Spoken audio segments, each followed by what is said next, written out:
Hello, everyone. Welcome to another midweek Linners and Wosers roundtable chat with the rest of our USL League One squad. Today we have a few of us here. We got someone we haven't seen from the first roundtable. We got Rob from Talkin Flock, a full Mingo podcast. Welcome, Rob. Thanks. How you doing, Nick? I'm doing good. I mean, I could be doing better despite recent news, but I'm doing good. We also have John from the Railbirds of Lexington and BlueGrass Soccer Cast, and he also features on the protagonist quite a bit. So, what's up, John? What's up? How are y'all? Just good, just good. You know, it's been a fun week, as you can tell, for all of us. We got some news dropped on us. MLS decided to withdraw its first teams from the historic U.S. Open Cup. What's your guys' initial? What was your initial reaction when you heard that news? My first thought was, in what other nation on this planet would the top flight think itself too good for the domestic cup competition? It's just unfathomable that the Yeah, Premier League would opt out or that the Bundesliga would opt out. Um, uh, and so it's obviously just unfortunate and disrespectful and insulting. And but what else do you expect from yeah. MLS? I guess. How about you, John? It was very disheartening because, as Rich said, there's you would never see this anywhere else type deal ever where a league would decide to have the reserve teams represent, like full-fledged reserve teams represent the Absolutely. top teams, not bring up the reserves to play. Full-fledged reserve team, name, kit, and all. Reserve teams which are sanctioned in the third division, Yeah, like you Exactly. say, because those exist. Like in Italy, they have Juventus U23 exists in sure. their third division, but Mhm. Juventus U23 does not represent Juventus in the Coppa Italia. The thing we're gonna have is FC Cincinnati 2 or Inter Miami 2 in the Open Cup is stupid. Absolutely. And namesake and all, you hear that they're gonna still go all out to try to secure that Champions League spot. Like who's gonna be a reserve when it comes down to a really important Open Cup My, game? And my like, 'cause, you question know, is yeah, go ahead, go ahead. my question is with the Champions League spot is no, I can just see it if it stays exists is that they're gonna pull something of like the Rapids 2 team gets in. It's gonna be like, well, they represent the Rapids, so the Rapids will actually go in place of the two. I just know MLS if like one of their next pro teams wins it and has that bid. I just know the MLS is gonna like figure out some way to yank that bid from the two team and give it to their top team. I'm concerned the spot's gonna go away because I feel like if you've noticed a trend in the recent years, the spot has slowly been losing.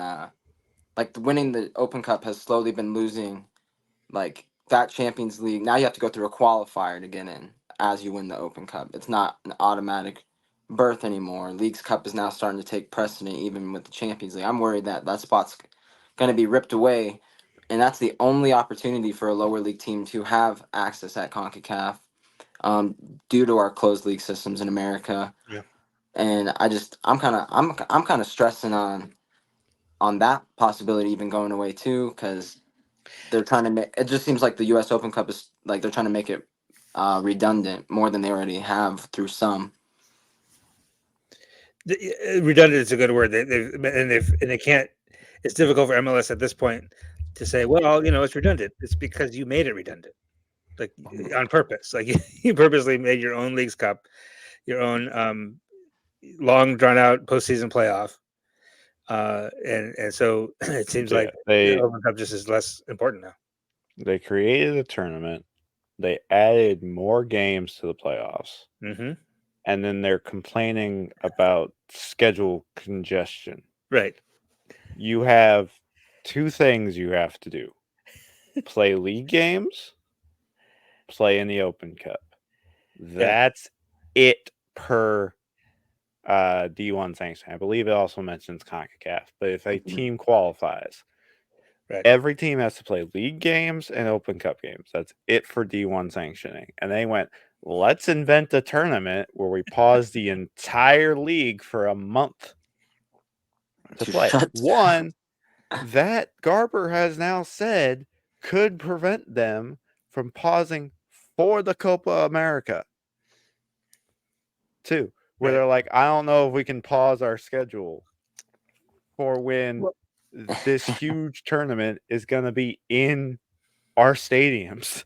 To me, the pausing of the season for the Leagues Cup is insulting to the American fans' intelligence. I think because this is a Garber and friends thinking that we can't pay attention to more than one thing at a time, which in some ways measure might be true, right? I mean, I think it's to get the numbers and viewers. Right. It's physically because I think and this is where, to be transparent, the Open Cup had bad attendance numbers from an MLS side. There were some poor, if you look at the numbers, there were some very poor MLS, even MLS versus MLS games. Well, but who was supposed to be doing the marketing for Open Cup?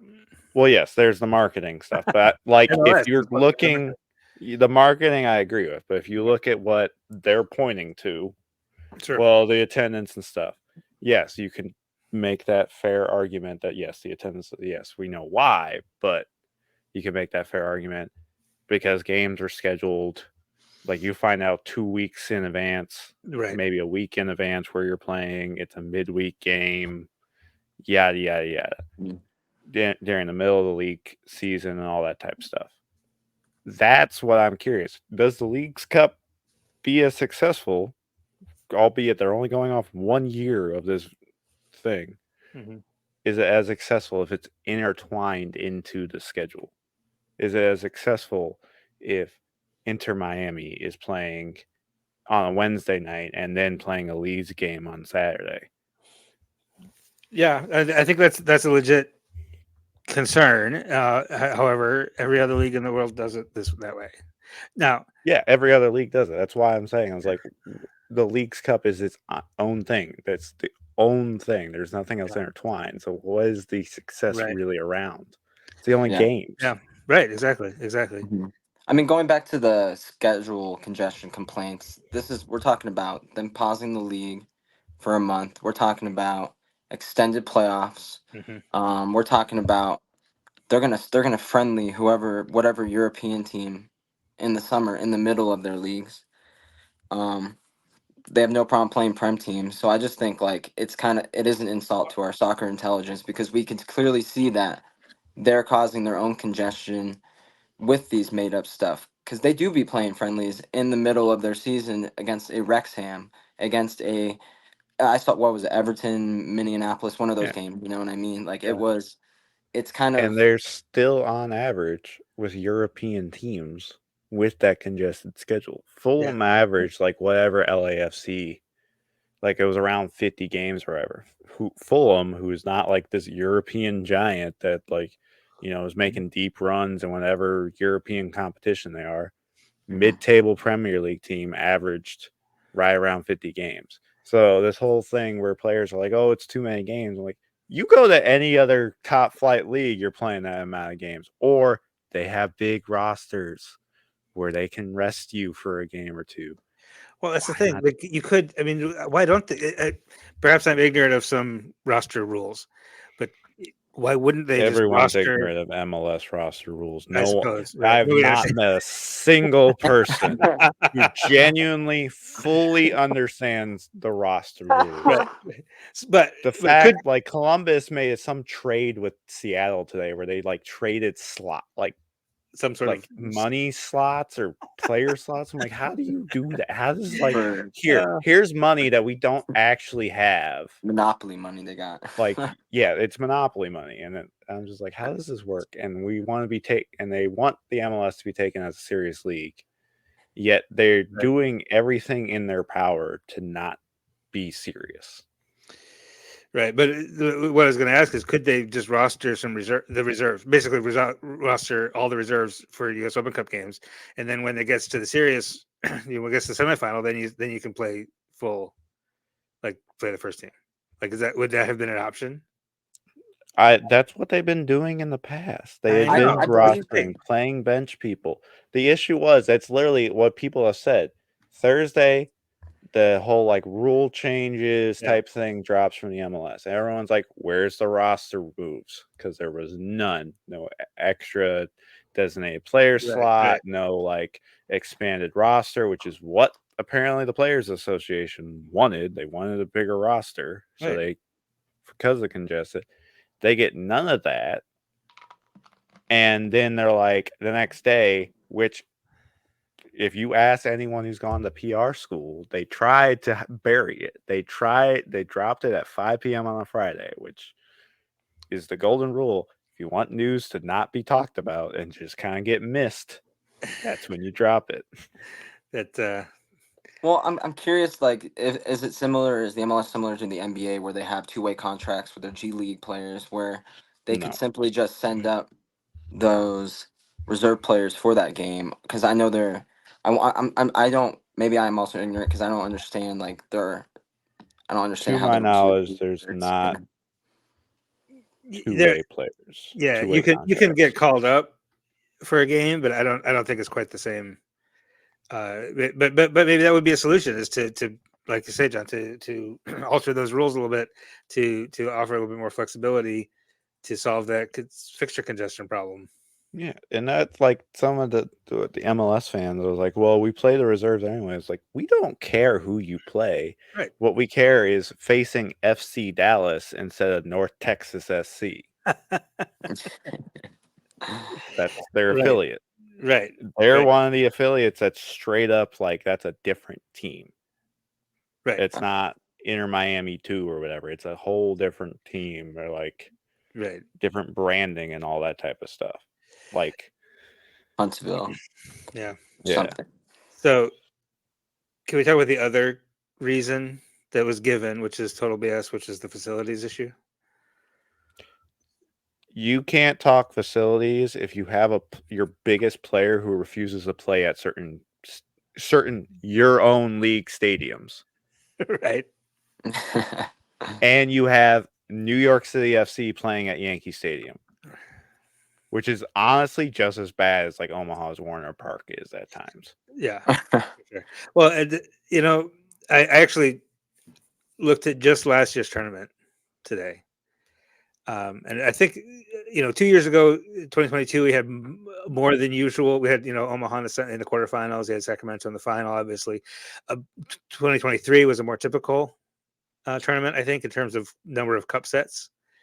But even with all that, in all of 2023, in the whole U.S. Open Cup tournament, there were only 11 matches where MLS team played in a USL stadium. And 7 clubs only played 1 match in the USL stadium, and 2 clubs played 2 matches. So that doesn't strike me as a big problem. No. Or any reason to tank the whole damn tournament. And I also don't see a difference when the MLS teams change their venues to somewhere smaller, a little more regional, like you saw within the last 2 editions as well. I would compare facilities at that point. Yeah, they actively chose to go to smaller venues, and i.e. worser fields, because they're like, oh, we can't sell this out, or whatever it is. Yeah. Now, on the flip side of that, though, MLS clubs hosted 17 matches against USL clubs or lower level opponents. So what we're talking about, the overlap, when we're talking about, I guess, part of the sort of visceral reaction to me has been not just, there's this kind of the disrespect, right? The we're too good, we're too cool. That we don't even want the possibility that we could have to accidentally share the field with you, USL teams. But also just the actual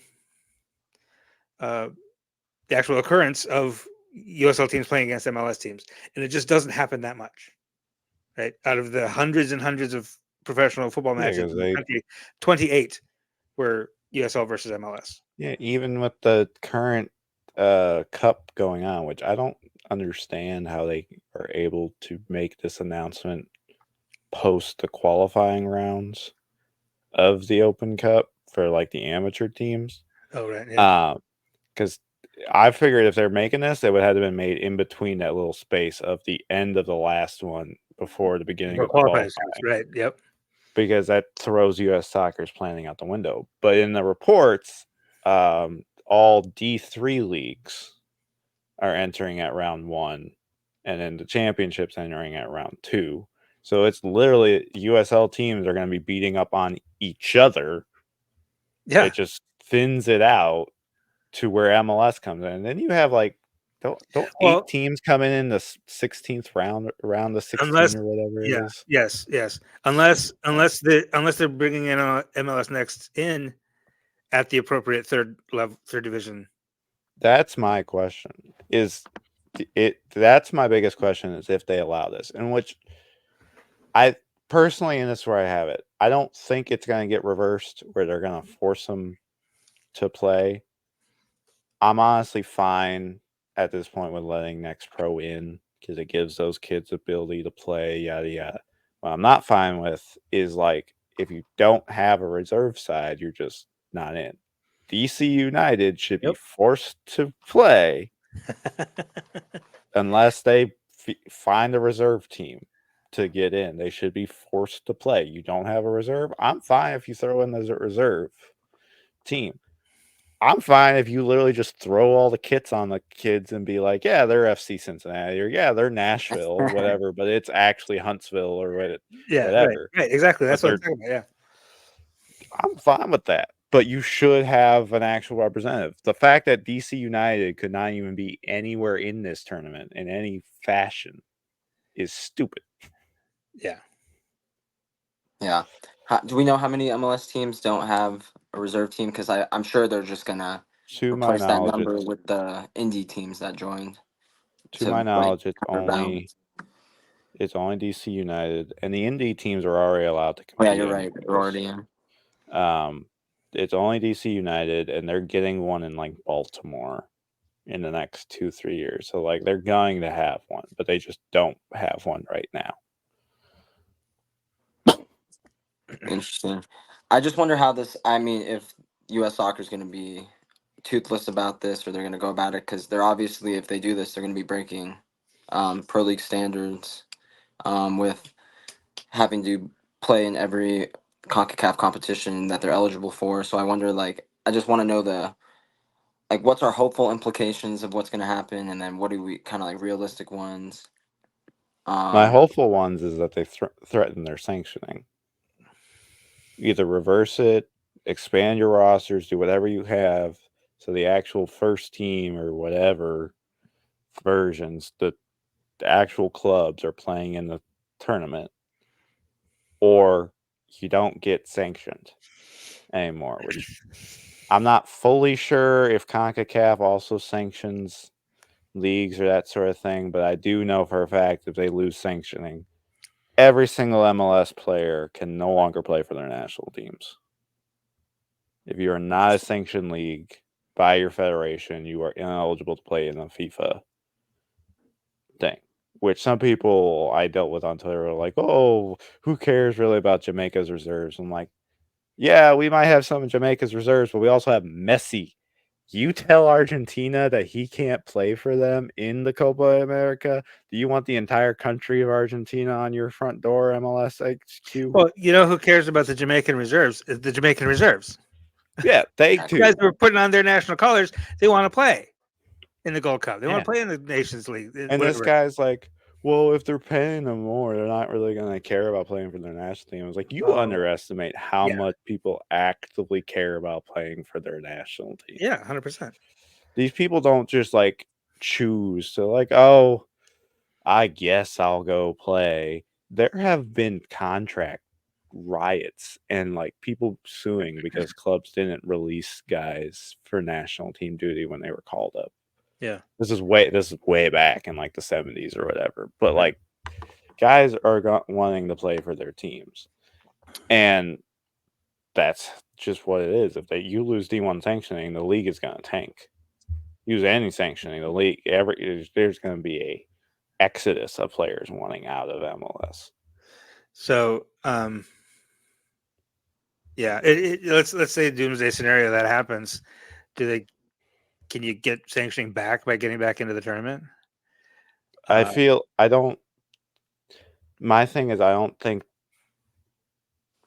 U.S. soccer is going to take their sanctioning away. I think they're going to give them the ultimatum of Yeah. you either get back in it, figure out a way, whatever, expand your rosters, whatever, so that you're back in it, or we will take your sanctioning. We're going to schedule whatever or however they do it, or they're going to take the sanctioning. It's not going to be like it's taken right now. It's going to be like Yeah.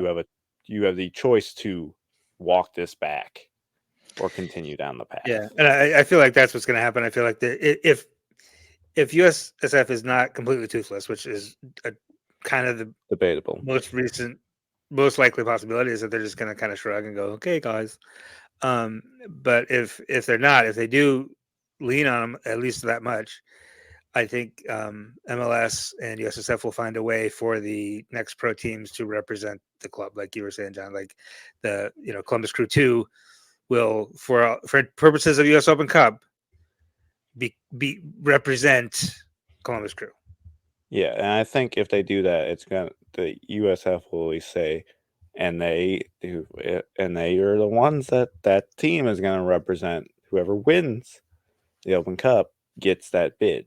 The senior team or first team, whatever, cannot just grab that and go like, well, it's in our franchise, so this Right. is ours now. Because that's the thing. I can fully see Don Garber going, whatever random team in MLS Next Pro wins it, besides Chattanooga or Carolina, who are independents, they don't have an affiliate, Right.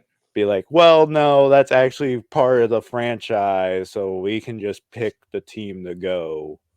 Like, I could fully see him pulling some BS like that. Yeah.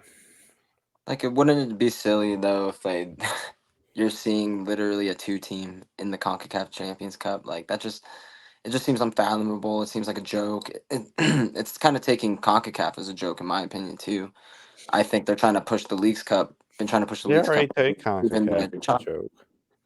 yeah. They've won the Champions League or the Campus Cup like only 3 or 5 times total, and they want to walk around like they're the best league in the federation. Like Liga, there's the thing. I fully believe if Liga MX wasn't as popular as it was in America, the Leagues Cup would just be like the League One in-season tournament. It would just be Just the between MLS, the yeah. MLS. The only reason they have those teams in there because they don't play in Mexico.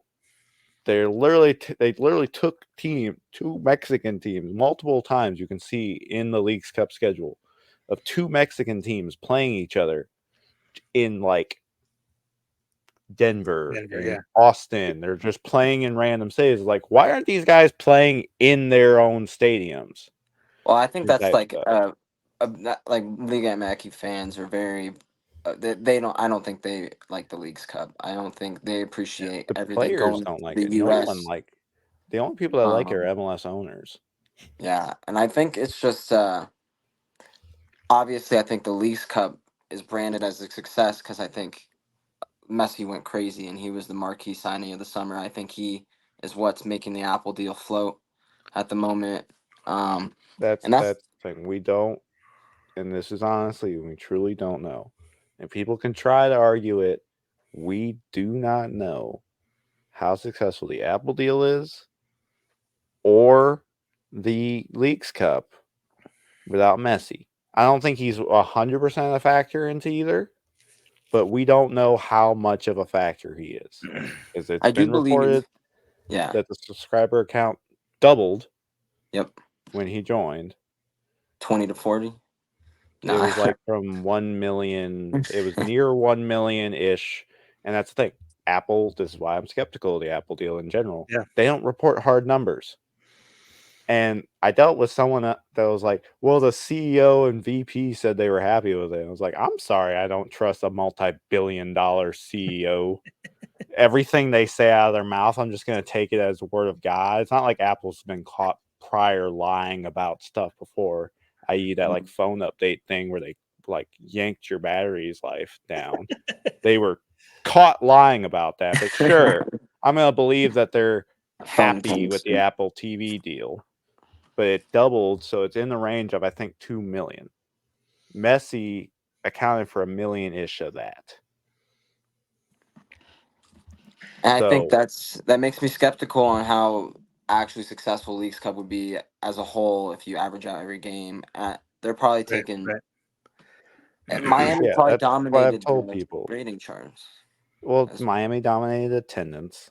Like they were the only ones that had really, really high attendance. The other ones was near average or even lower. Like the Leagues Cup had, don't let them fool you. The Leagues Cup had games of under 10,000 fans. They did. Um, and then where was I going?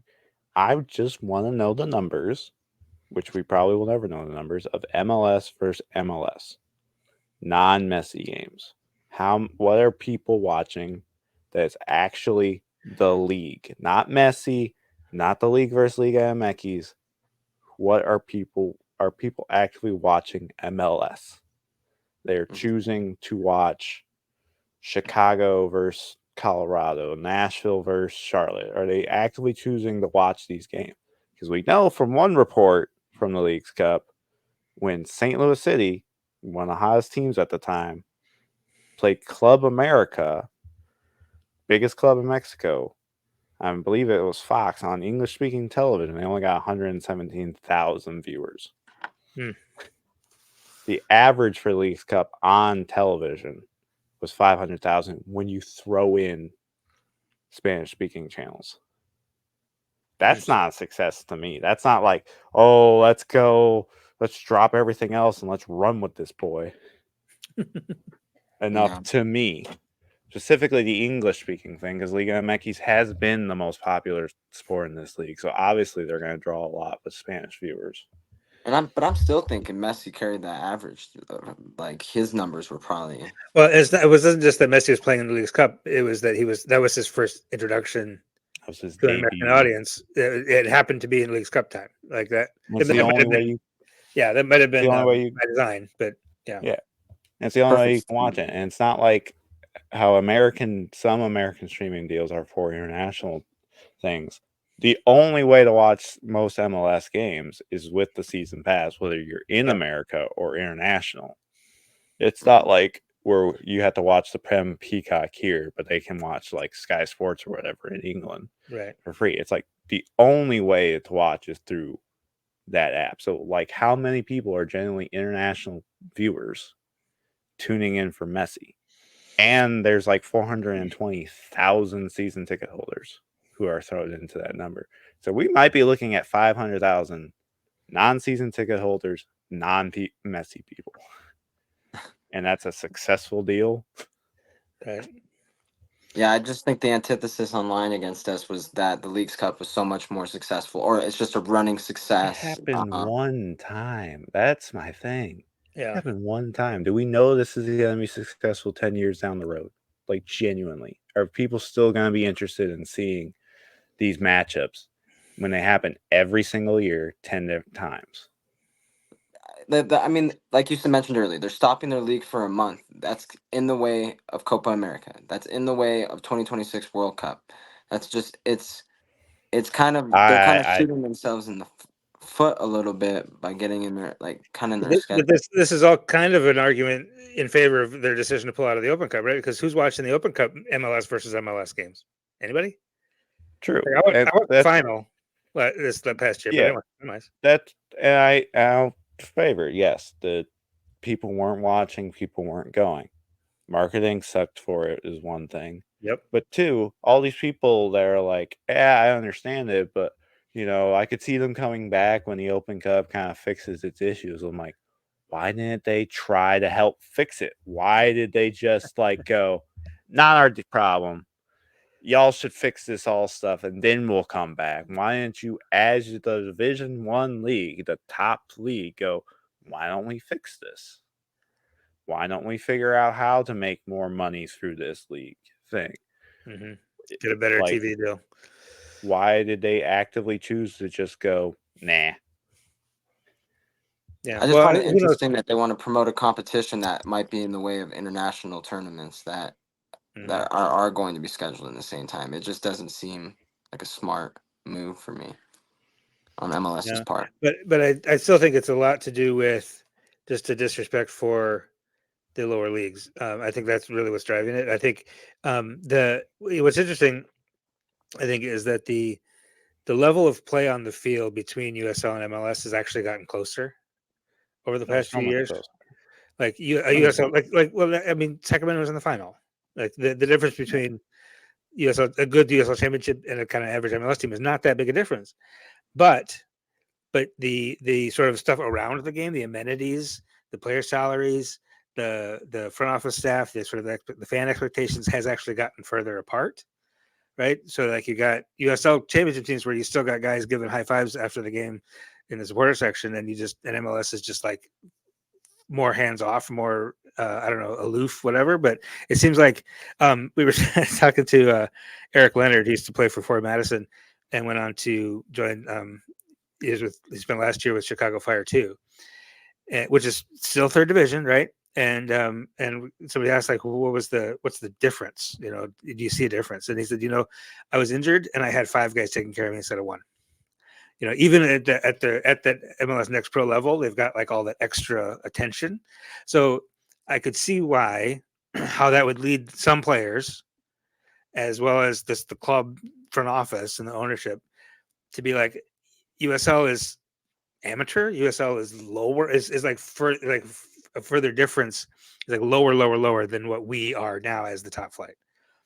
And that's just so there's not a lot of incentive, Mm-hmm. I think, for MLS to want to compete with USL, and even though the overlap is relatively small, like I said, 28 matches in the last tournament. Yeah, there that's is still the big deal, though, right? overlap. Is the David versus Goliath is still what people want to see. Yeah, Mm-hmm. and I said something about this of like how you become an elite league is having that David versus Goliath existing. Sure. Yeah. Being an elite league is having Goliath fall or stumble 1 or 2 games a year. Like that's just how that exists. Is no one likes an invincible Goliath. No one likes that at all. Right. That's why That's what they don't get. That's why the Bundesliga has seen more of a rise in interest lately because it's gotten more competitive. Bayern's not running away with it right now. Actually, same with Serie A over the last couple of years as well. Yep. Yeah, it's gotten better, so more people are like, "Oh, I'm going to watch that." That's also why La Liga has started to go down in America because it had been just Barca and Real forever, and you took out Ronaldo and Messi, and now no one cares. So, but it was being vulnerable. Like even like the famously like Tiki Taka Barcelona with Neymar, with Suarez, and they got blanked by Bayern 9-1. Like yes, Bayern's another giant, but it was like this team was touted as like one of the best ever, and they still got blanked. Mm-hmm. It happens. What I think as the USL is getting better and better, because it's the quality is getting there, it's going up and it's raising quality. It's so good in quality, CBS is putting the product on national television, albeit small amounts, but they're still putting it on national television. It's the start of it. Yep. The whole thing is like with Wrexham, and they're running the FA Cup the other years, and all this type of stuff that happens. Like FC Copenhagen's like one of the stories of the Champions League right now. Type deal is like it helps with storytelling. In my opinion, it would have been better for MLS to invest in the Open Cup and learn how to tell stories with your teams getting beat by lower division sides. It would help draw more eyes to your team. Or your team surviving a penalty shootout. Yeah. Even if you win, if there's some drama attached The to it. scare, Mhm. the scare can be just as good for you as as just beating them up. Right. Just as good for your league. More people will, even if you dominate a match, like people will watch it. I remember watching, I think it was FA Cup, Tottenham at Marine AFC, which I had never heard of before. Is like on the west coast of England. The stadium was smaller than Bruce Stevens Fields in Madison. Like the wall around it was about 4 feet tall. You could see like row houses across the street. It's like in a neighborhood with the people driving by, and you got Harry Kane playing against these guys, and it was 0-0 for half an hour probably. And these guys are plumbers, and they're almost scoring on Tottenham, and Tottenham ends up winning 5-0 at the end, but it was fun to watch, and a lot of people watched because it was fun. And it was cool, and and the players went out for a beer afterwards, So, now, how do you convince MLS that that's good for them? I don't know. It's difficult in this country and in this sort of big money capitalist system, whatever, to get people to do things because it's right. You got to give them a carrot or a stick. The only way I could see the MLS jumping back in is somehow the U.S. soccer goes. You can put the whole tournament on Apple TV. Mhm. It's the only way I could see them forcing us to essentially buy Apple season pass in order for us to watch the matches. That's the only way I could see it, because that means they get the whole pie. And there will obviously be rules like you're showing other leagues, so they have to get a cut of it, but they get more of a cut with that. And there'll probably be some people that will like either buy the whole season, or they'll forget about it and just charges them for the monthly package or whatever, and so they'll make money that way. But that's the only way I can see them like fully like backtracking, like completely in full and willing to put out their first team product. If they're given genuinely full control over the whole tournament. I think you're 100% right about that, John. And I think it's that's really disheartening, because that just reinforces my suspicion that sports at the highest level is just a TV show. Yeah. In America, yes. MLS has gone more and more towards let's be like American sports. Let's do this. And here's what I'll argue. The issue is the other 4 American leagues are the best in the world. Yes. NFL doesn't really have a competitor. Yes, there are international things, but like in Europe, where NFL is kind of popular, I was looking into it because some guy was like, well, Europe has leagues. I looked into Europe's league. They have 8 full-time players on their teams. Literally, it was like, by roster rules, you can only have 8 full-time players, and then you have like 20 part-time. Like it literally said full-time salary, part-time salary. And I was like, that's not competitive to the NFL. You're not going to have maybe not Patrick Mahomes. You're not going to have Zach Wilson. So borderline starter, whatever type thing. You're not going to have him be like, oh, maybe I'll just go be a star over there, when he's not. He's going to make pennies on the dollar what he would make just being a third string quarterback. Yeah, right. Yeah, I was gonna bring that up because I think MLS has a little bit of a dilemma going forward, because they're not they're not in a position to, like you were saying, they're not in the best soccer league in the They world. act like they are the best soccer league in the world. But that's all these really things they do, but they're And not. I was also gonna say they don't have the room to start any grassroots movements like most of these sports in the U.S. also had going forward. Because I just don't see how you're gonna enthrall Arizona fans to care about your MLS team in a different state, even if they don't like. I don't see how you're gonna get them to like soccer if you can't even put it in their backyard or somewhere close where they can go experience it. That's how I think you're gonna get um more eyes in America, because you're getting Messi at 36, but he won't. He's not. I think he's a year or two away from calling it quits. Oh yeah, for sure. And I just His don't deal like, is only 2 years if you're long. not gonna pull the best players, and I think people are gonna get bored of seeing, not just bored, but like, no, not even MLS fans just want old European stars anymore. They want to actually see the rosters improve, And I just don't. I see them as a dilemma, as them not being able to get the best players in the world, and them not having a grassroots movement. I think they're going to be stuck at a moot point, and this is why they're riding the coattails of Liga MX, because that's their only way out. They are producing young stars right now. The MLS has been doing a decent job with player development. They're not like we're not producing Jude Bellingham, but like they are doing. There are been significant players that come up through the MLS system, and the average age has gone down and stuff. But yes, we have not. There hasn't been a star, like a true global star, to go through the MLS ranks, play a few years in the MLS to get people's eyes on them, and then they might make a jump somewhere else, or even stay here. That hasn't happened. We either get retirement people, and the last retirement person has literally done nothing but dunk on the MLS. Right. Zlatan, every time Zlatan talks, he's like, it literally is a stupid league. I love them. It's stupid.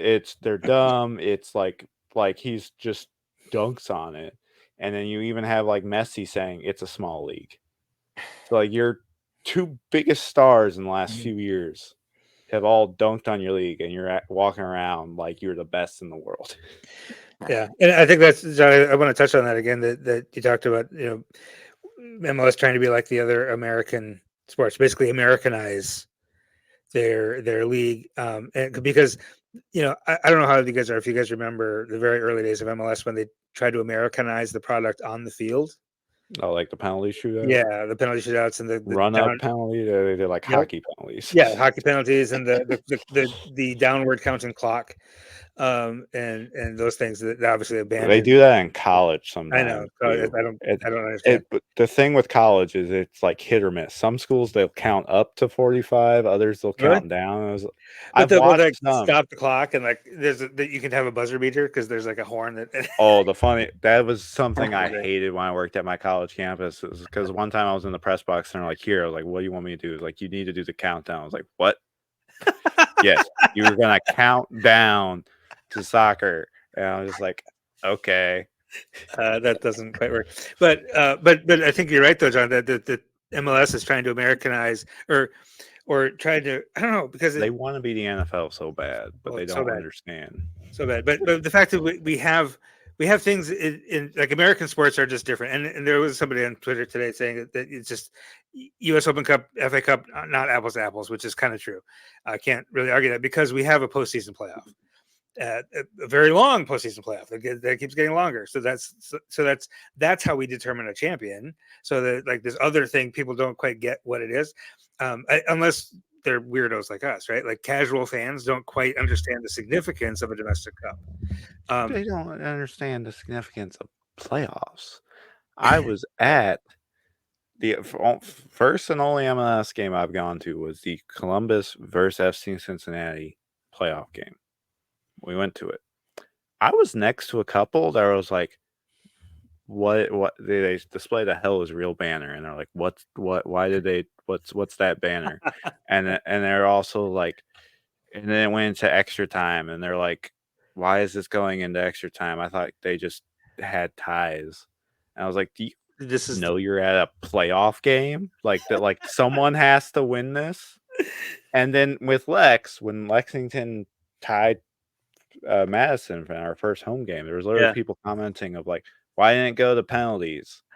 Like they're just people who don't know anything about soccer. They're trying to get into it, but they don't know anything. Let me throw this out there. Shoot, I want to see an actual figure on their attendance versus their actual ticket, how much they accrued in ticket revenue, because I know for a fact that I wasn't the only person to win a Colorado Rapids playoff ticket on Twitter that day. I know they comp tickets to thousands of people for games. I will say that Cincinnati was fairly packed, so I would say it was 20. They said it was like 25,000, which that place apparently holds 26,000, and it was like it was around just above 25,000. They're like, "That's a sellout," and I was like, "Your stadium says 26,000 capacity. You are under that. That's not a sellout." Well, my thing is the Rapids game was on Thanksgiving Day, and I know for a fact it wasn't going to be popular, and they were just handing out tickets to people to get them to go that day. Mhm. And I'm like, I wonder if this is just kind of a typical practice, and we don't get to actually see. All we see is attendance figures going up. Better We for don't. investment. Every sport reports tickets sold. They have the technology to do scans and report that, but no one's going to do that. They're going to be like, this is how much money we made off of this. Right. And this is how many people type thing. It's just every sport does it. The whole like, well, I want solid numbers. Like, you're never going to get that. You got to go off ticket sold because that's what they're going to go off of because that's money. They're going off how much money did we bring in type thing because they don't care how many butts are in seats. If they sell out the stadium every single ticket and no one shows up, yes, that looks bad, but they still make money either way. Yeah. Well, I mean, just going off your point from that couple, though, I think they're kind of that's who they're comping to. They're trying to get non-soccer fans into the games. Yep. And I think there's almost all MLS stadiums, there's like probably a good percentage of people that have no idea what's going on. They're just there because Oh yeah. they got tickets. I did in Talkin Flock. We did sort of toward the end of the season. I did kind of a mailbag episode where I asked for just feedback and comments, and almost I would say 75% of the comments I got, which it wasn't a lot of, but they were all like really distant on casuals. Like we just don't like. We just wish there were fewer casuals in the supporter section or the stadium. And the thing is, the casuals are that's where the money is, right? Those are the corporate groups are coming out just to have a good time with their work friends or just family night out with the kids or whatever, and that's fine, that's great, that's fine, but that's what MLS is looking at, I think, and saying like casual fans don't know what this tournament is, they don't understand it, they don't know why we're playing it, and they're not watching on TV, right? Even if they show up for a game, like if there's a Wednesday night game, okay, I'll go to the game. I don't know what it is or why we're playing it, but it's just a soccer game. It's gonna be fun. Yeah, that's great. And but instead of marketing that and being like, hey, this is like history, this thing that we have, like this big thing that some Americans like. They like history when it comes to sports and stuff like that. It's made for casual fans.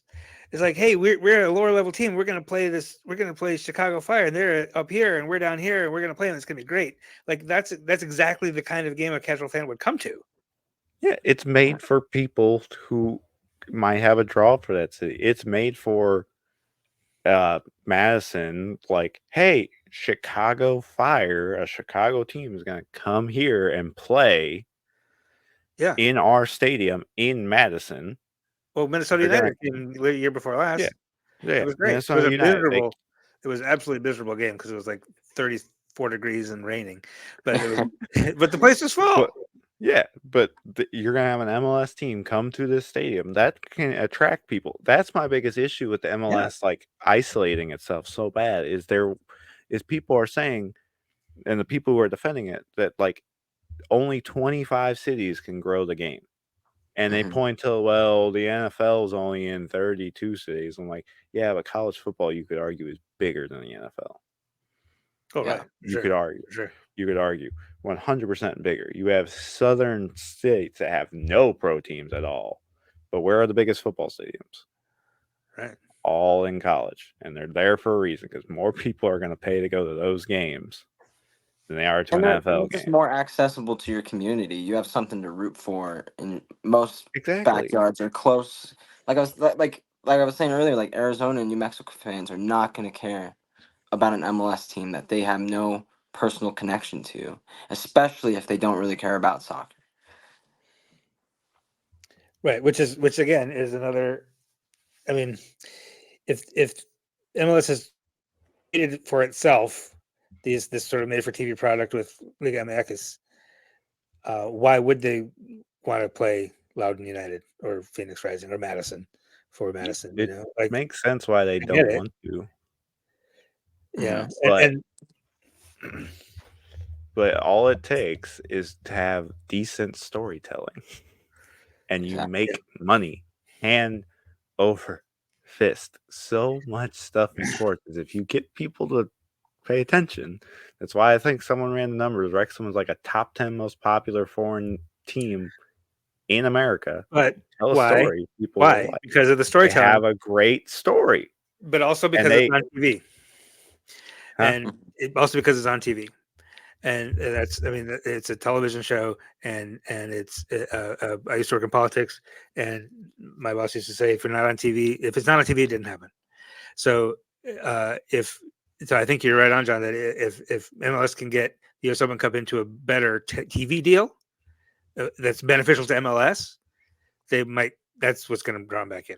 100%. And this is also the MLS team that botched its TV deal.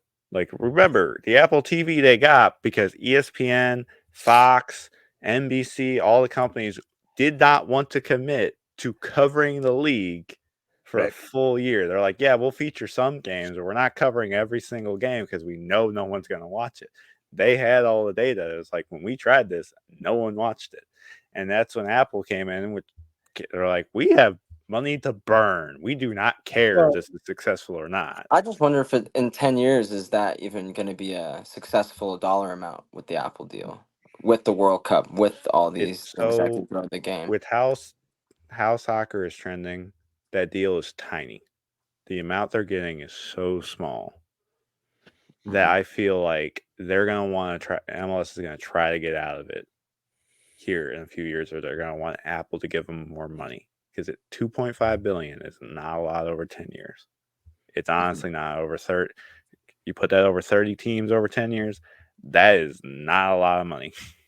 Especially if they're trying to be like the NFL. The NFL made 11 billion last year alone. Mm-hmm. But is anybody watching on Apple TV? Like I watch.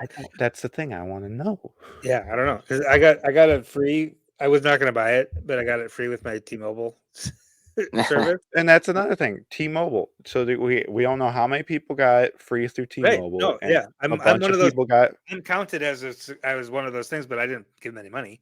But Yeah. but I watched like 2 or 3 games early in the season when USL hadn't started yet. Then I didn't watch again until the semifinals of the playoffs. Like, I'm not going to pay $80 next year for that. And I only occasionally watched the like some Cincinnati games that were like the free to watch games because I have Apple TV because of Ted Lasso and all that type of stuff. Yeah. And I was like, I'll watch the free games, like whatever, if it's on. I'm not paying any extra to watch this. Right. So I want to know is like how successful were the free games versus the like behind the paywall games. I truly want to know the numbers. I know we're never going to get the numbers. And all we're going to be is like, well, they're happy with it. I was like, that doesn't mean anything. They're happy with their bottom line. They don't care about the viewerships. Yeah, and I'm on Rico's family plan because he does like media with the Rapids, so they gave him Nice. And he had him How into the many is family. that? How many is that of teams paying for certain members, media members? How much is that of the Athletic paying for their media people? They all get a membership. Exactly. To pay for their media people to do it. And so I was on the family plan, so I only tuned in to watch Messi, and then turned like I could care less. Like I could care less. Like they got one of my favorite players of all time to somehow join the league, and it still pisses me off. But I'm probably not gonna watch him next year, which is disappointing because it's gonna be his final years as a footballer. But man, I hate that. I just hate the MLS. I tried my best to give it a shot over the years, and it just does not appeal to me. It just cannot, especially when they continue to disrespect competitions like the Open Cup, continue to disrespect lower league teams and their communities, and it's just frustrating. But I also wanted to bring up a point, and I think Rico wanted to bring this up, but he's not in here. But where do you see the USL falling short, though? He wanted to bring up that should the USL have put these championship teams in this League One Cup to try to bridge a gap between the two leagues, and where are they falling short while the MLS is falling short? Like, where did the USL, for example, have to improve on this MLS's lack of culture and decision? One, it has to be remembered, and I'll tell this to some USL fans. The USL is just kind of MLS Junior. Mm-hmm. As much as like we want to support it and it's open, it's still a closed system. They're still kind of franchises. They're not in full franchises, but they're still kind of. They're more like the Premier League X, where like you say you have this IP to distribute our like media rights and TV rights, but we still own like we can make our own kits and stuff like that. It's kind of on that level type thing. But where the USL kind of has fallen a bit is the League One Cup type thing. I think we're honestly getting this just to match league matches. USL Championship is having their same number of teams. They don't need to enter it. I think the USL will go towards a League Cup of some fashion, but I think this is more just giving us fans the same amount of games or as close to it as they can. Because personally, going from 32 league games to 22 is a huge hit, not only for fans, because that's 5 less home games, but also for players' salaries as the PA came out with stuff. Yep. And for owners in the ticket office and stuff, that's 5 less games of tickets and all that type of stuff. Yeah. No, I think you're right, John. I think they've been talking about a League Cup for some time, for a couple of years. And I think this USL League One Cup, it solves two problems. The first being, which is what you're saying, that to balance the schedule, it have a proper football league where you play every other team twice, well, without dropping 10 matches, but also to kind of try it out with the idea of making it, maybe even League Two all the way up to Championship in the future at some point. I don't know how feasible that would be, but if USL, this is to all people listening. Reminder: League Two is 130 plus teams, right, that play from mid-May to mid-July. They are college kids. Yep. Just a reminder. Yeah, I don't know how many times I deal with that. I was like, oh, just throw in USL 2. I was like, do you understand how big USL 2 is? It's not just like 20 teams. It's 130. And how weirdly shaped our pyramid is to go from 100 and something teams to 12 to 23 or however many the championship has. To answer your question, Nick, about where has USL fallen down, I think one, and this is an unfair criticism, but the fact that we haven't put together a credible case for D1 sanctioning of a premier division yet. Because that would is my when you were saying that maybe USSF could revoke MLS's sanction, I was like, okay, that's our chance. So put our top teams into a D1. The only thing I'm seeing is I don't know how they could. No, that's why it's not fair criticism. It's just not feasible in terms of stadiums, in terms of revenue, in terms of Well, that's the one thing is I think in general they meet all the criteria but one for all. Which is what? 15,000 minimum. Okay. Enclosed stadiums. Yeah, the stadiums are where they hurt. Like I had a thing with someone on the MLS Discord server I'm on. They're like, Pittsburgh would be really great, but they don't have a stadium. I was like, Pittsburgh has a soccer specific stadium. It doesn't meet D1 PLS standards. And they're like, what's that? I was like, according to PLS by USSF, it needs to be an enclosed stadium and have at least 15,000 minimum. That's how you can be a D1 stadium. And that's the issue they face. And that's why you have MLS teams playing in a baseball stadium or at football stadiums that have turf. That's why they have it, people. I'm sure if MLS teams would, they're like, nah, we'll build like a 12,000 seater it's much cheaper to build for them than having to do the extra 15 to 20,000. Right. But I think that's why I say it's an unfair criticism, because you'd have to get however many 20 teams at least to build that stadium. Probably more than 20, but I think it's 12 or 14 for a D1 league.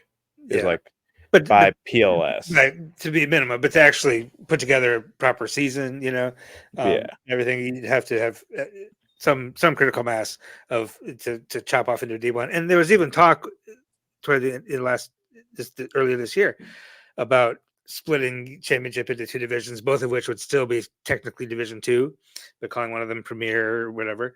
But I think that would lay the groundwork for a more credible Leagues Cup, sort of Carabao Cup kind of model, if you want to think of it that way. But you're still going to have the issue of you're going to have a tournament during the season, and then a tournament after the season, which is weird if you're thinking about it. If you're trying to compare it to European or South American, leagues, it's just weird to have both of those things. But it's not weird for the United States. Like, our whole thing has been, and like the way MLS and the way USL, for that matter, are trying to be like the other sports in the United States, which is, you understand that's what they want to do. In American sports, there's only one way to succeed, right? In the eyes of the fans, there's one successful NFL team, and that's who wins the Super Bowl.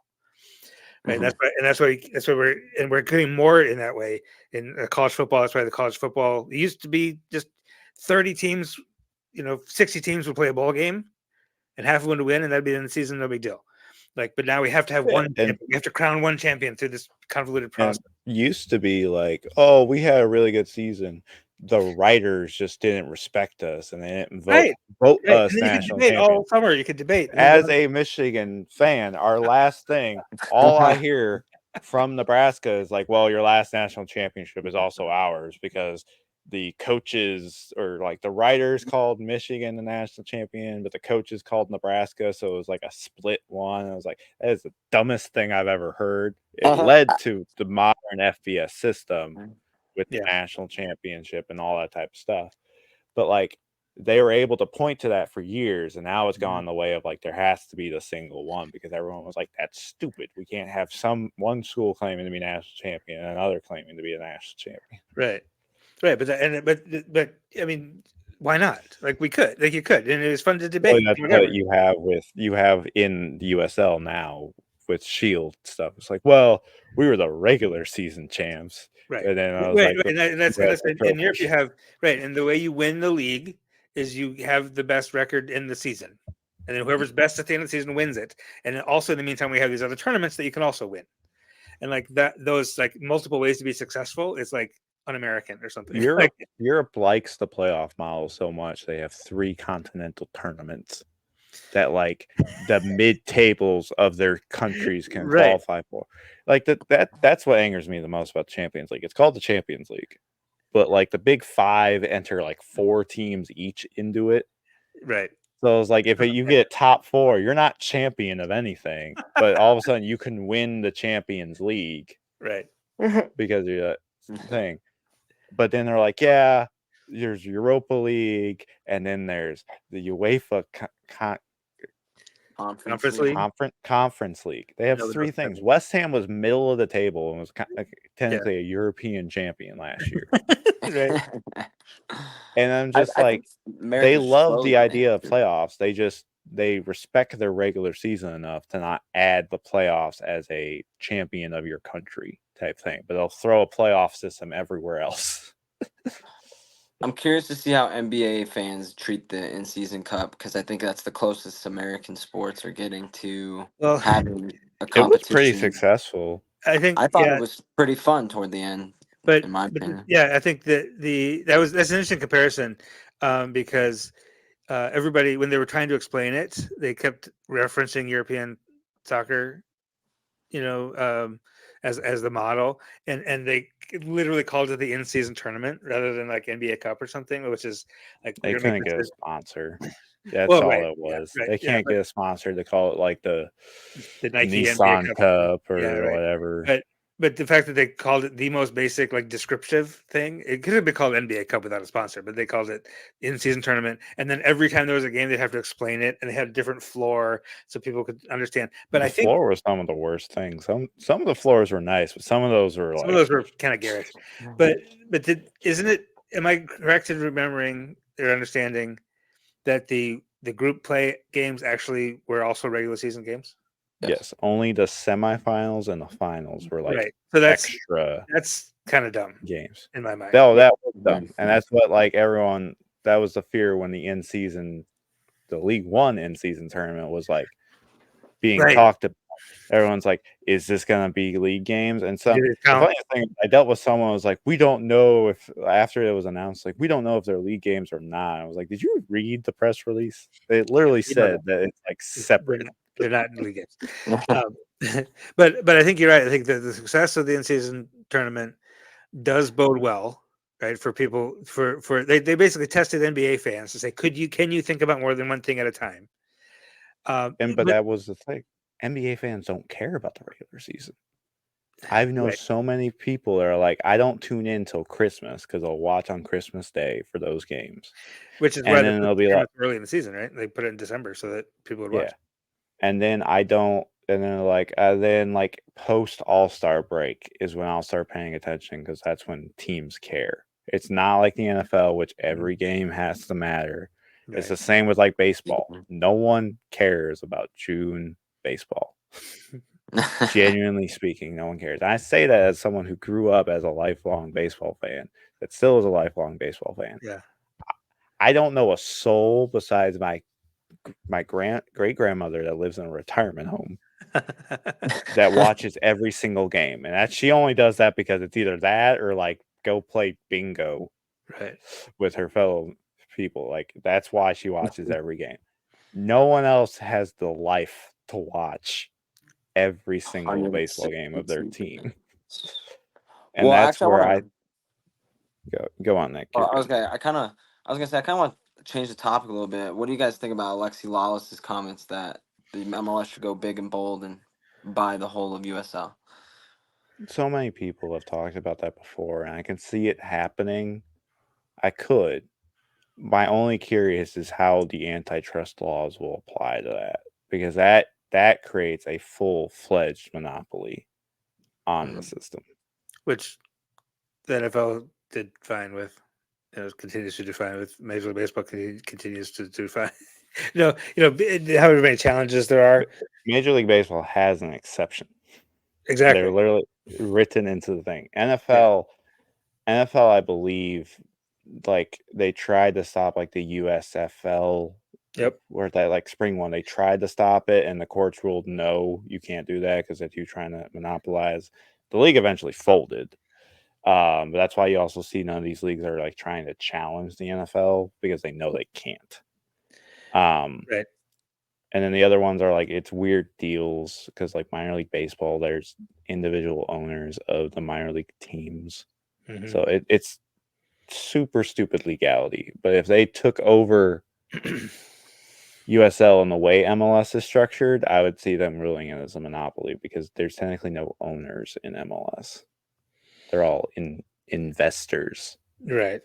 by definition. Right. And they're So I don't see a merger happening. I think MLS has purposefully built its own minor league system. It's got MLS Next and MLS Next Pro, basically to mirror what USL would bring. Yeah. So that's all they care about is a pipeline to their own top flight teams. Yeah, they're going to eventually find places for those teams to all play that's not their stadiums or not their facilities. They're going to rename all the teams, or they're going to keep inviting these independents and keep growing the MLS ecosystem to where they'll have pro rel, but it's not like real pro rel. Because I don't know. I don't see them fully buying the USL. I just don't, because of how we're not one entity like the MLS. Like each owner has their own say. It's much more closer to the other four leagues. And that's the thing, the MLS is structured so weird because players' contracts are technically with the MLS. They're not with their individual teams. No one's a technical actual owner of the team. Well, that's because because the way the MLS was built and hasn't fully evolved, right? It was built And as a that's the whole thing. funniest thing. If you talk about it, how it was built, they are. If I am Lamar Hunt, I am slapping my son. I am haunting his butt because they are literally pulling out of the very tournament that bears his name. The Yes. man who owned 5 MLS teams at one point, Yep. who was like, just like, I will keep I'll keep as many teams alive as I can because I believe in soccer in America. I want soccer to succeed in America. And they went, yeah, there's this tournament named after you. We don't care about it anymore. So we're going to hightail to our own tournament that there's no significant name. What do you think the long-term effects are of the MLS dropping out of the U.S. Open Cup? I don't think they're going to be dropped out long term. I genuinely don't. I think you're right. I think they'll find a way back in. I think USSF. I think there will be a negotiation of some kind and some compromise, either for this coming tournament in 2024 or 2025 once it goes poorly. I think hypothetically though, if MLS is completely out of it, I think it would probably kind of be fine. To be honest with you, the more I think about it, It's going to be looked at as this lower leagues cup competition type thing. I can see the USL fully leaning into it. It'll become the USL Cup that we were talking about. The US Open Cup will become that, and it'll go back to being what it was pre 1996. Yeah. You're gonna have these other teams win it. You're gonna have you're gonna have maybe an amateur team come up and do it pretty good. I will 100% go like that. One of the most glorious moments in Fort Bassin history is going to El Paso and beating Locomotive 3-0 and then losing to St. Louis. That was 5 years ago, and I still remember that. It was great. Well, that's some of the things I've asked people. Like I dealt with some Nashville fan today. I was like, genuinely tell me, would you trade or in their first year they beat the Rapids at home as a USL team in 2018. Right. It was like, would you rather that game not happen? Or would you rather have that memory, that core memory of like little David Goliath over, or just not it being any random game? And he's like, it was an enjoyable experience. Like he tried to keep adding caveats onto it, like this type thing of like, no, answer the question. Do you want the game memory, or would you just never have happened again? And that's the thing I think people don't understand is like, there is a town. I saw this. There's some small town in Germany that like beat Bayern Munich 30 years ago in the DFK Pokal, and they still sell shirts that show the score because they're like, we've been in the 4th or 3rd division of Germany forever. We're never going up, but we beat the big dogs of Germany one time, and it's like everywhere. Like people have it tattooed, the score like tattooed on them. People have never even saw the game because that is their Super Bowl. That is their biggest accomplishment ever. But without MLS though, then USL Championship becomes those big dogs. And is that okay? Like, I'm fine with that. Like, make us compete because I, at least as a League One fan, I know we can beat some teams. I know if Sacramento can make a run and beat MLS teams, USL League One teams can most definitely make a run and possibly win the cup. Oh yeah, I think a USL 2, the amateur teams I'm questioning because of their schedule. That's the only thing that worries me. But in the Open Cup, it's not even League 2 teams; it's NPSL teams. It's Chicago League House 2 get a qualifier. I believe Ballard. Yeah.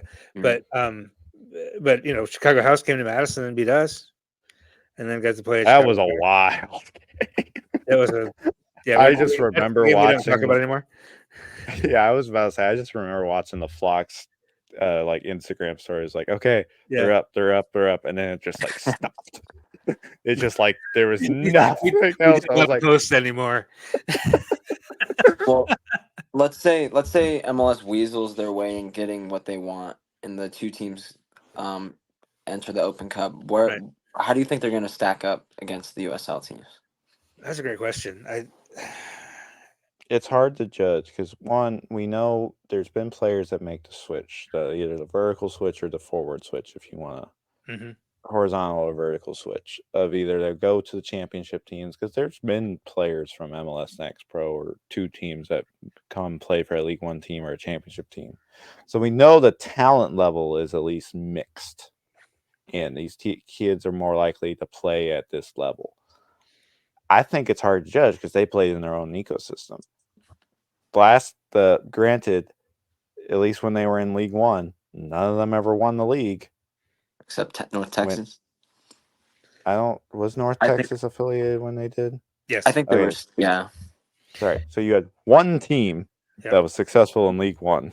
Yep. Yeah, Pepe though. And the rest, well, they had Pepe and Dumas and or Damas rather, but every other one not only wasn't successful, they were just bad.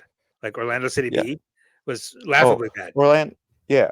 in League I One. dealt with when Lexington was struggling. I was like, you guys are on pace to someone like the flight crew. Really. We're like, you guys are on pace to be the worst team ever. I was like, no, we're not. There's Orlando City B existed. Yeah, Don't you right. put that on I us. mean, Like this Toronto is a too, Revs too. That none of them were particularly successful in USL League One.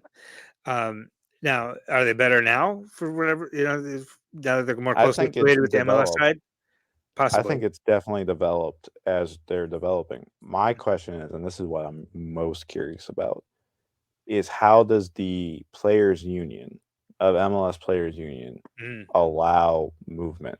Because I could see the MLS or like one of the owners being like, all right, this could be good for our team. Like whatever, number 19 or lower guy on the roster. Let's go drop you to the 2 team. Let's see if we can like get some stuff. And does the union go like, no, you can't do that because next pro players are non-union. They're not right. part of the Right. MLS players union. Right. So it's going to be very curious how they treat that. If there's And any roster shenanigans. if I'm the USFF, I'm going to be like, who's ever on that roster stays on that roster. You can't, if Yeah. they can bring them up, whatever, but there better not be any players dropping down magically on Mhm. this team into these competitions. Just having sort of casually followed some former Madison players in Noah Fusan, Michael Vang, for example, with Crew 2. They were both good. They were both successful. But it seemed to me that it was very comparable level to USL League One, which means I think it would be basically sort of tripling the number of USL League One teams in the tournament. So you'd have Mhm. NISTA, you'd have League One, and you'd have MLS Next Pro, all in that sort of third division. The question is, do the Next Pro teams come in in the later rounds? Do they get an extra like couple weeks not playing in the tournament, which would be an advantage, I would think. Well, I'm most curious about because it was reported, like when the news thing was reported, that the 2 independent ones, Chattanooga and Carolina, were going to enter at the same time as League One. It was like amateur and D3 are playing, Right. going to play each other, whatever, and then championship, and then the MLS trickle. They almost have to with how the current how it's set up. They almost Right. have There's to not enough put it because spots for them in the early there's rounds. there's no way to put it unless the championship becomes the trickle teams. They don't have Like to. They does would be the highest level in the tournament. So they would does have to be in the Phoenix trickle teams. Right. Rising Yeah. now Right. enter at the round of 16? Right. Personally, I don't think they should do that because there's 36. I don't know all the type of things. I think they should just Germany and just be like, everyone round 1, and let's just move. If the numbers I think line that's an up like option. that, I think that's an if option, the honestly. numbers do line up like that, if it's not like each number you can keep dividing by 2, figure out some passes and that type of thing, but just run it. Like genuinely run it. I don't care. Because at this level, especially with the next pro League One championship, you have 60 some odd teams there, whatever it is. And I think it's honestly a coin flip between some of those teams. I believe top next pro teams can beat championship teams. I believe even mid-level League One teams can beat championship teams. I believe it's generally more of a coin toss Mhm. between the 3 lower professional leagues. And you throw in NISA in there, who's can be like really good or are literal like questionable professional teams. LA Force going to make a run. Good. Anything can happen. Genuinely, anything can happen. Oh, and Michael Vang is in Miami now, I think he signed with Miami today. Miami FC, really? Yeah. So Wow. I think he's back in the USL landscape. The Vang train has I think I made used it to to play with Florida. his cousin. I used to play with his cousin. Oh yeah. I used to Nice. see them play they were like they used to do I don't know how you say the ethnicity, but H Hmong. They used to have like little H. I don't know how you say it, but Mom. they used to do like their own tournaments in Colorado where Nice. everybody would come. it would be a whole big like ethnic tournament. It was super cool. I just remember him always winning those too with his cousin. I bet he did. Super cool to see. Yeah, And that's great. His jersey, his Fort Madison jersey, is now in the collection of the State Historical Society because he was the first ever Hmong professional. wow, Yeah, that's awesome. And they need to be better. I have differing opinions on the Soccer Hall of Fame and Historical Society. But they're like wall of champions that they don't update consistently.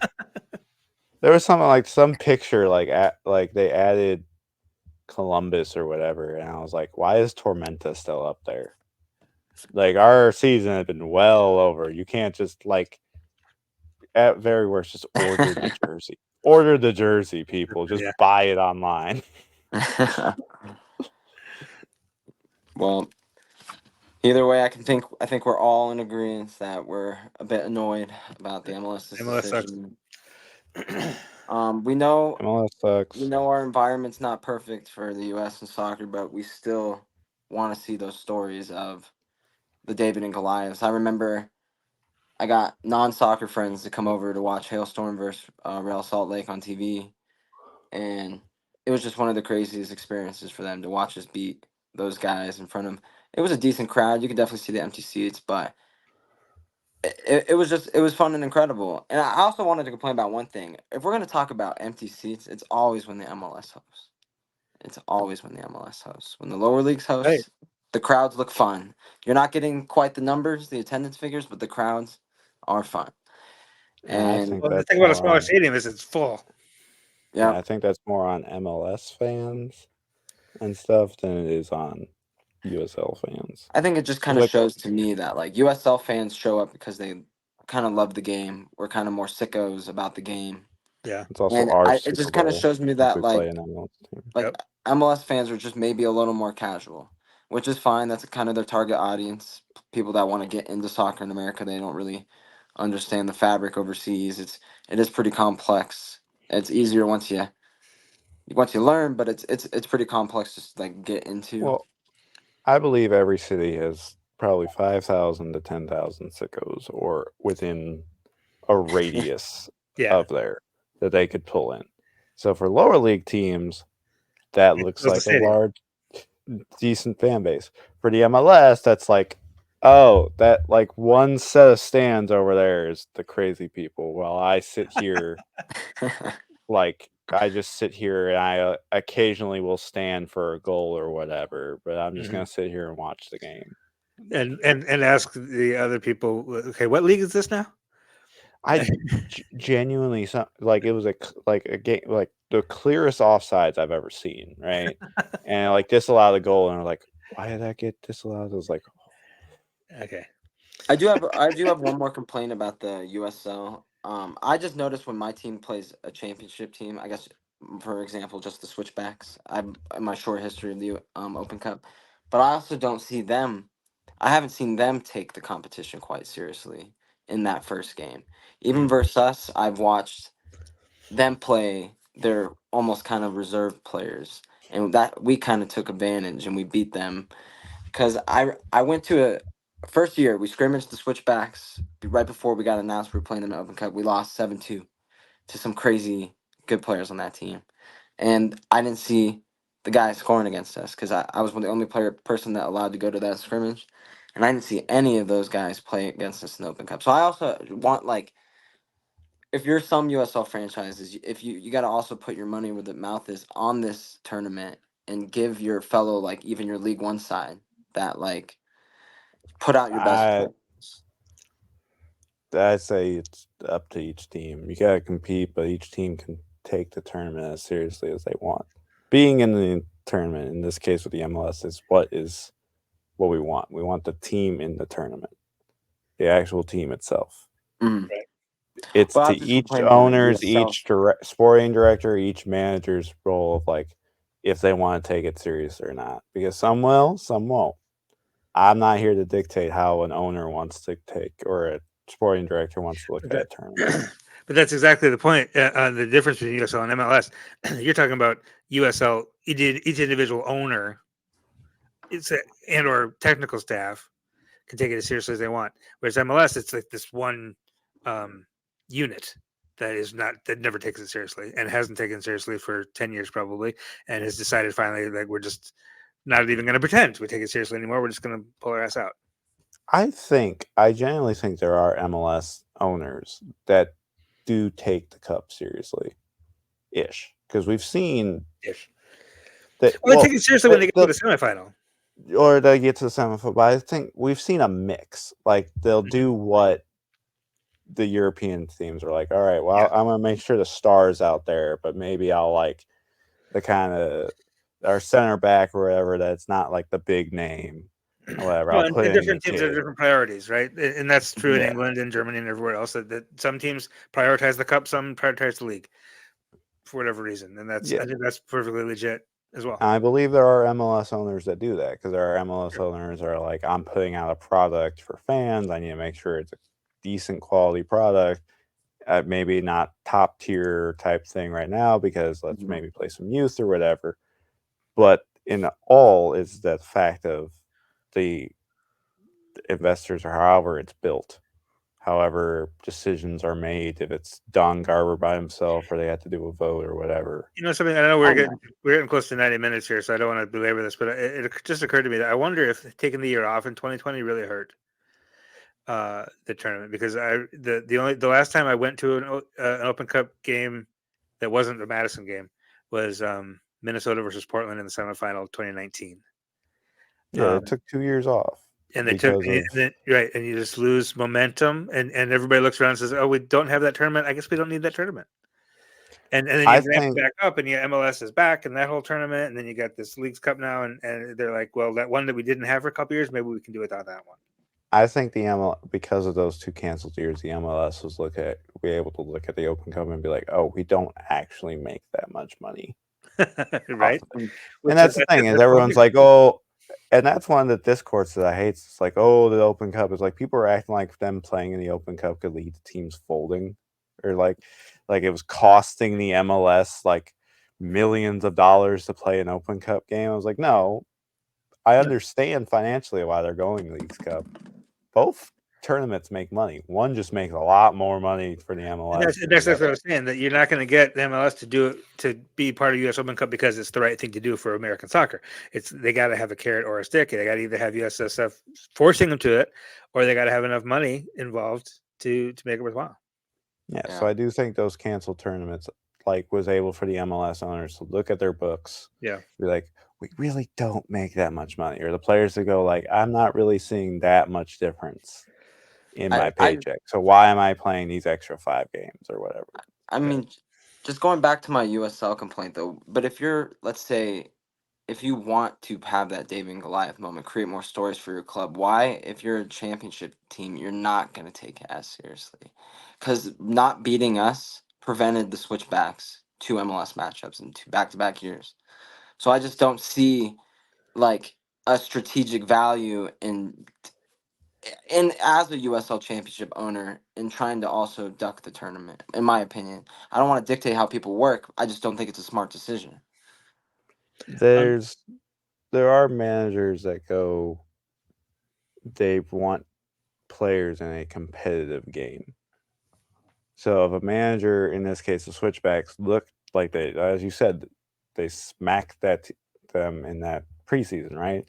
He could be like, if I play my starters in this, they're not going to get a competitive match out of this. But if I play maybe mid-table, I can get a competitive match out of my players, because there is a thing you could argue where competitive match peaks performance, where if it's not competitive, it's kind of just players kind of going through motions type thing, which is not necessarily good to have in the middle of a season. You want each game to be like competitive, and that could be the mindset that they went into. It was like, well, we smacked this team around, so maybe if I like go to our B players or whatever, it'll be more competitive. I could see that for the first year, but then the second year it was almost kind of the same thing, and we put more goals up on them the next year. Switchbacks could generally just not care, and that's the thing, is like, I'm not going to tell each team what they should do. They could genuinely not care about the tournament. Mm-hmm. I just But don't see it as beneficial if you're a USL championship. Like, why not try to reach that MLS team and play them? That's just my only complaint on Well, that side. and maybe with MLS out, which gives the championship teams a better chance to actually win the whole tournament, and the $300,000 or whatever it is that comes with that, maybe they will take it more seriously. Actually, Because maybe it's like, okay, so we're going to beat Hailstorm in order to earn the privilege of losing to the Rapids. Like, maybe that's the calculus. But if the Rapids aren't in it, and Switchbacks could actually have a chance to win the whole damn thing, maybe they will take it more seriously. that's a fair point. All right, I think we're at 90 minutes. I think we have beaten this dead horse. Yeah. Into the ground. Can only talk about the Open Cup so much and all the Alexi Lawlesses of the world. We can only talk about so much. We don't know USF's response to this yet because they found out at the same time as we did during their holiday party. Like, apparently they were having their corporate office holiday party, and then probably whatever intern was awkwardly standing in the corner looking at his phone and had to go like, there's been a tweet. Yeah, I mean, right now it's all just speculation and what we think might happen and what we see what the MLS is doing. Well, obviously, we know what the MLS wants to do. Yeah. At least, but let's see what U.S. soccer does now. What's the response? Do they just let it happen, or do they do something? We're in this wait and see period now. We want the Open Cup. We want the MLS in there. We appreciate the Open Cup. Yep, we do. Mm-hmm.